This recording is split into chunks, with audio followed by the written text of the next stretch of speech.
Hello, Sam. Hey, Michael. It looks like you're still at Davos then?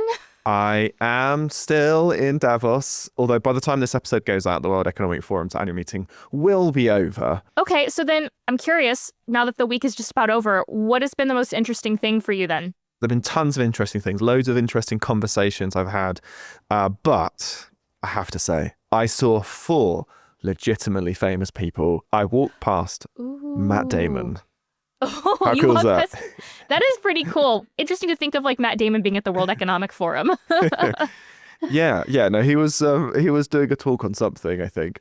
But anyway, very, very cool.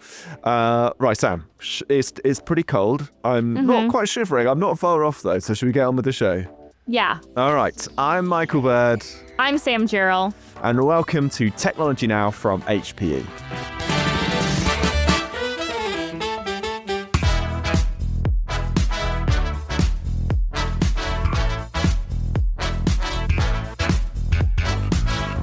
Well, welcome back to Davos and the World Economic Forum's annual meeting. And like last week, this episode is available as a video episode as well as an audio one. So do make sure to check us out wherever you watch your podcasts. Yes, and I bet the views from Davos are quite gorgeous when it's a little bit brighter outside. Yeah, if you can imagine beautiful mountains behind me, snow-topped houses, and it's a very, very beautiful view from here. I believe it, because last week we got an overview of the topics being discussed from our very own President and CEO Antonio Neri, and the views from that interview were gorgeous. So tell me, what are we talking about this week? Well, this week we are returning to a classic technology, artificial intelligence, but we're talking more around AI than about it, I promise. Because AI doesn't exist in a vacuum? Exactly, Sam, exactly. And this episode, we're going to be looking at sovereignty, sustainability, and trust, all in the context of AI. What do they mean in theory, and how do they work in practice? And friend of the show, Kirk Bresniker, Chief Architect of HPE Labs, has the answers. Now, Sam, aside from the occasional sound of helicopters, we swapped the busy rush of Davos through a nice walk through the mountainside forest to chat all about it. Ooh, that sounds lovely. Well, Kirk, we're at Davos again. Thank you so much for joining us on the show. I thought I'll take us for a little alpine stroll, if that's all right. Sounds great. Okay, well, let's get going. Now, last year, we talked a lot about AI, and I think we also talked about a lot about sovereignty and sustainability. And I think you talked about a lot of the AI house. Has much changed since last year as it pertains to sovereignty and sustainability? I think it has in some very interesting ways. You know, when we were talking last year, everyone was like, I'm all in on AI outcomes, country, company, community. But what I want to know is how do I ship supply on information, on energy, and on infrastructure? Yeah. And I think in the intervening 12 months, let's just say that nothing has gotten easier in this world. And so we're all still trying to understand and help people understand how they will get to those AI-driven outcomes. What do they need to do? How can they secure those supply chains, not only to assure that they have access, but the access itself is guaranteed and secure. Could we just do sort of a few quick definitions? What do we mean by sovereign data and sovereign cloud? So when I think of sovereign data, sovereign cloud, I think about having control, predictable control, that no matter what happens in the world, I know that I will have access to these resources, whether it's information or infrastructure or the energy that powers both of them. How can I engineer systems to guarantee access so that no matter what happens, that I will continue to have those resources available to me? Now, when we talk about sovereign data, that can also mean that, you know what, the best way for me to control where the data is to always know where it is and guarantee I know about the infrastructure and the personnel that are helping me manage and access that data. So that's another aspect of sovereignty. And it might not mean a country, it might mean a company as well. How can we all understand where our proprietary, our most important assets are, and how can we, again, guarantee access and assurance of supply to that information. Okay, can we talk sovereign AI and sovereign AI factories? Sure. Now we're talking about an outcome from the data. Okay. So when we're talking about sovereign AI and sovereign AI factories, we're about taking that data, taking that infrastructure, taking the information, and then using it first to create a model and then to infer over the model. And so when we think about that sovereign AI, we want to be able to assure ourselves that we're in control. We're in control of every aspect of producing that model, of maintaining its integrity, maintaining its security, and then when we infer over it, maintaining control of the outcomes that come from that. And one of the ways that we do that is by making sure the means of production are secure, and that's the AI factory. Yeah. So can we create the system? Can we run it independently? So let's say that something happened to the wide area network. Is my AI factory still going to be up and going? Do I have to worry about a trade dispute? Do I have to worry about anything that might happen, whether political or geologic? Can I guarantee access to those outcomes? Yeah.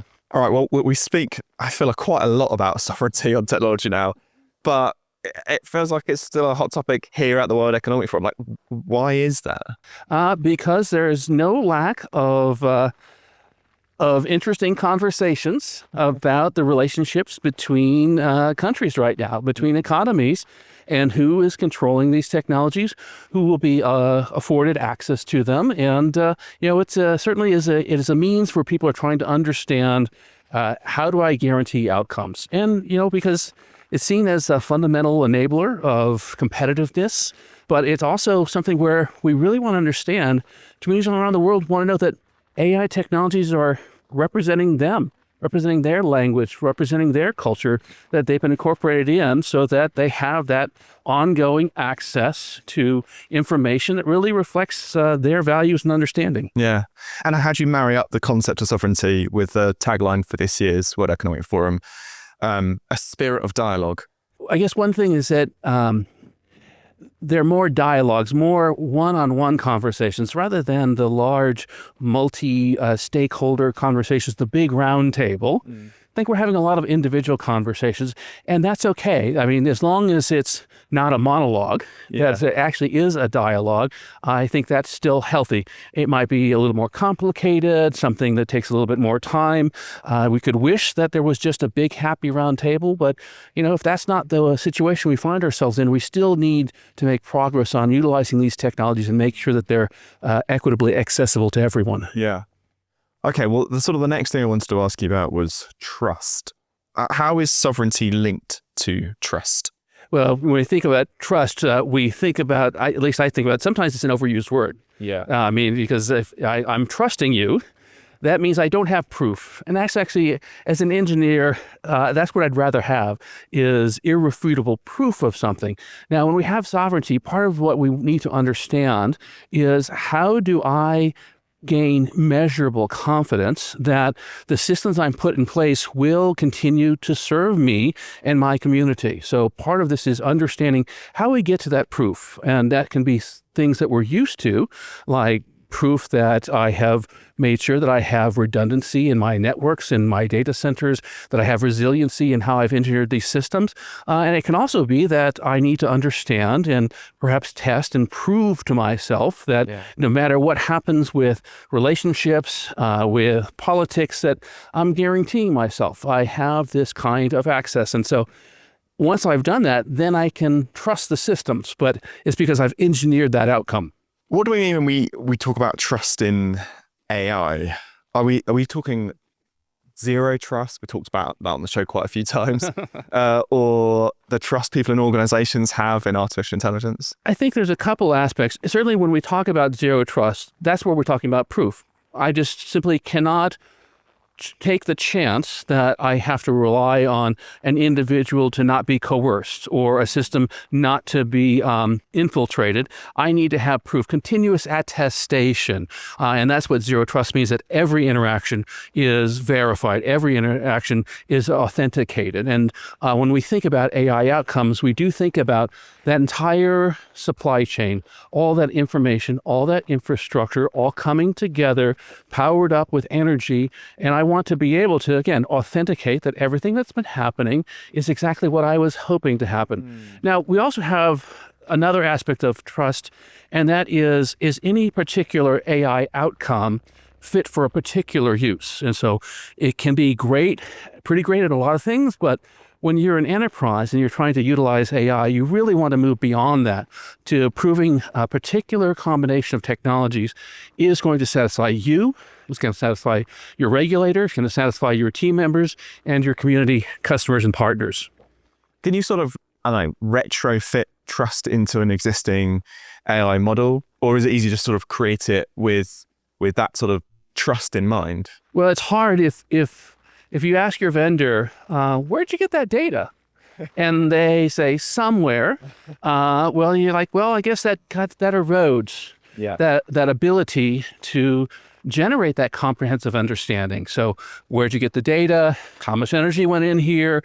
All of those things about the engineering of these solutions. If you don't have a good set of answers, then it's hard to measure that confidence. You know, it's more unknown in the statistical sense, and that gives bigger error bars, bigger questions, and as you're spending, time and resources, hopefully to get an advantage out of using AI, when you want to do that, you're going to have to derate some of that advantage if you do not have some of those basic elements of measuring fitness. Yeah. All right, can we pivot and talk about sustainability in AI? It feels like a huge topic and one which a lot of consumers view as really important. How do you integrate sustainability into an AI when it's being built? You do that by understanding and recording, keeping the notes about how much energy, and not only how much energy, but where that energy come from. Right. Was this sustainable energy? Was this carbon intensive energy? How many liters of water did it take to answer that question? How many joules of energy? Because you're making a decision. You're expending resources in order to get an outcome. The more you know about what went in, the more you can do that value comparison. Was it worth it? Yeah. And a bit like the trust question, can sustainability be reversed engineered into an already existing AI? Well, in some ways, that's what we do now, because a lot of the closed models don't publish that data. And so if you go to some of the open websites that track these, you'll see very intelligent analysis of trying to reverse engineer some of those input and output equations, some of that resource intensity. That's about the best we have. And I guess part of this is us as consumers, both as individuals and as enterprises, maybe we start saying, I'd love to use your model, but until you can point to the data that tells me these things, maybe I need to choose a different model. That's part of that fitness question, is not just the output of the model, but the mechanisms and the means by which it was created. Do we need to understand that and demand that as consumers? And what things can be done to make AIs more sustainable? AI models, I guess, more sustainable? So there, one of the things that we mentioned this last time, I went back and reviewed, we used the word quadratic, which was important because, and I've used probably the one and only time on the podcast. There you go. But I've actually used it this week as well.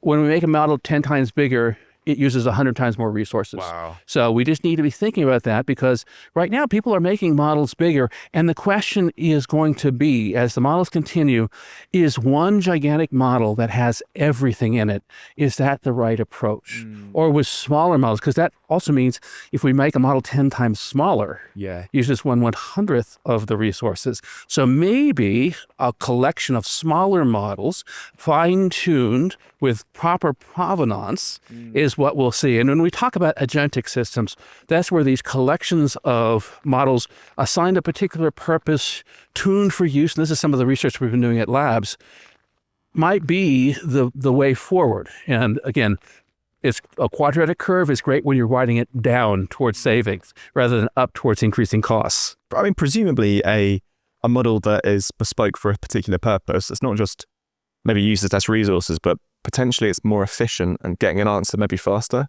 They can do things faster. And also, if I want to prove provenance, it's easier to do when I'm not using every single byte we've ever recorded as a species. And some of that is probably dubious information anyway. So all these things add into that question of, as we move from this initial exuberance to getting something that's actually fit for purpose, I think we'll see these changes. I think we're in this initial period. We're learning lots. We're exploring a lot. We will likely be humbled at some point. Hopefully it won't be terrible, but we will get bloody noses and have to figure our way out. But that's how you continue to improve. And all of this will motivate people to make these systems better. And it just takes time, do you think? It takes time and effort, but I think with the will, you can accelerate that. But hopefully, we'll see complex systems operated at superhuman levels of efficiency with radical transparency, because that's what gets people to buy in to sustainable systems, when they see the evidence and can know that, what, I just did my part. And having that, giving that data to an AI system where you get that immediate visceral feedback might be what it really takes to prompt collective action. Kirk, those are all my questions. Thank you so much for joining us on Technology Now. Absolutely. Wow, that was pretty interesting. It feels like sovereignty and trust and ethics just keep coming up throughout this entire event, which, I mean, it makes sense, right? AI is the new hot thing, and you need to make sure that your data is secure and that, you can actually trust the AI that you're using to work securely, and then also even whatever applications you use it for. I really found it interesting when you guys were discussing, do we trust an AI that has passed the bar in medical exams in all 50 states or whatever country you have? We might trust a person who has done that, but I kind of wonder whether we'd be comfortable having AI give us like an official medical diagnosis. I don't know. There's definitely a conversation around having a human in the loop. Like, where is having a human in the loop something that we should be doing? I think ultimately it comes down to, and I think we talk about this a lot on the show, playing to a particular technology's strengths, but also considering from a human perspective, like, what are we as humans comfortable with? And one of the things that I found really interesting chatting to Kirk was the conversation around sustainability. Can we use maybe smaller models to do things more efficiently? So could you have a, maybe rather than one massive model that is basically a general purpose model, is it better to have smaller specialized models and then have agents to call on those models to answer particular things at different times? And I wonder if that's the direction that this technology is going. Because it sort of feels like some of the technology that we have in our pockets has sort of gone in that direction. I agree with you. I think, all of these conversations around, trust, sustainability, sovereignty, they kind of connect back to three megatrends that HPE has been seeing in the market. One of them is like the great VM reset. Costs and things around using VMs in the public cloud have made it so that people need to re-examine their operating models and make sure that they're designed for speed, resiliency, and control. The AI gold rush, essentially AI isn't optional, it's urgent, and the risk isn't adoption, but it's integrating and scaling poorly. So like you were talking about having sort of what are the bespoke uses of certain things. A lot of governments and things are chasing control, whereas enterprises are chasing ROI. And then security and resiliency imperative being the final one.